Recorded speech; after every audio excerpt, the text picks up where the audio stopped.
Ne kemi vënë dispozicion të bujqësisë 250 milion euro, që mund të shkojnë dhe 1 miliard në rast se do të konsumohen përmes Bankës Shqipërisë në bankat e nivelit 2, ku të gjithë mund të shkojnë dhe të marrin kredi që janë me garanci nga shteti, dhe ku normat e interesit janë shumë më të ulta se sa normat e interesit në bankat e nivelit 2, kur shkohet jashtë saj garancia. Sa është shfrytzuar kjo garanci? Shumë pak. Pse? Se ju s'keni nevojë? Jo, se ju keni nevojë, por sepse për ta shfrytzuar këtë garanci duhet një përgatitje. Një përgatitje e një dosje për të drejtuar bankës dhe për të thënë ja çfarë kam unë plan të bëj, ja pse kjo që unë do bëj sjell fitim dhe ja të gjitha arsyet pse ju duhet më mbështesni. Në këtë aspekt ka një mangësi që ende ne nuk po e adresojmë dot si duhet, që është pushteti vendor. Nuk di konkretisht Bashkinë e Divjakës, por kryetarët e bashkive dhe bashkitë duhet të jenë shumë më aktive në bashkëpunimin me fermerët, me bujqit, për të adresuar këto financime. Nuk duhet të ketë asnjë problem. Nuk duhet të ketë asnjë problem në rast se duhet një komponent agropërpunimi në një zonë bujqësore për financimin. Në rast se duhet një komponent tjetër grumbullimi, s'duhet ketë asnjë problem për financimin. Në rast se duhet një stall tjetër, në rast se duhet një mekanik tjetër, në rast se duhet një logjistik tjetër, s'duhet ketë asnjë problem. Pse?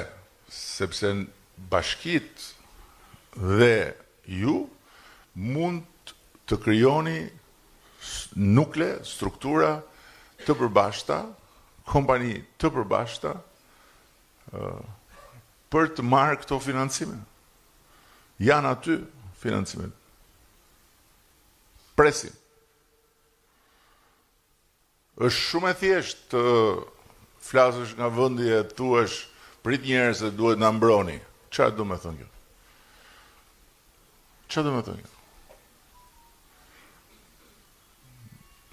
Unë besoj që shteti ka detyrë të qëndrojë pranë fshatit dhe këtij sektori dhe fermerëve dhe bujqëve më shumë se të tjerëve, për të njëjtat arsye që shteti qëndron pranë edhe në të gjitha vendet e tjera, sepse është një sektor që ka atë brishësinë e vet. Dhe është një sektor që për të funksionuar si duhet të mbështetet. Patjetër nuk diskutohet, këtë nuk e mohon njeri, nuk e diskuton njeri. Por nga ana tjetër, për të rritur dhe për të forcuar dhe për të bërë më të mëdhenj, ju duhet mendoni si të mëdhenj. Çfarë do të thotë kjo?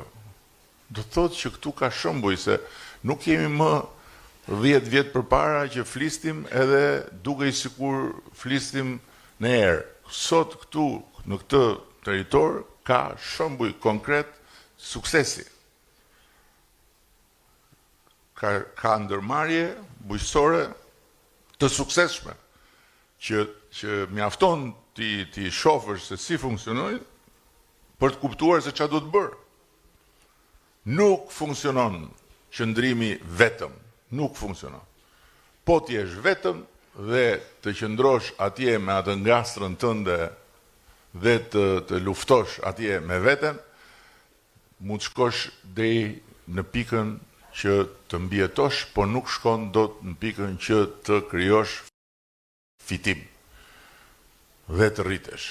po të bashkohesh me tjetrin në krah, dhe me tjetrin atje, atëherë ndryshon puna. Dhe këtu nuk flasim fare për bashkimin si dikur, flasim për bashkimin në interes, që do thot prodhimi se cili e bën vetë, por ama ka një koordinim me tjerët se çfarë do prodhojmë, si do prodhojmë, në mënyrë që kur shesim të jemi bashkë dhe të kemi volum të madh dhe të bëjmë sukses.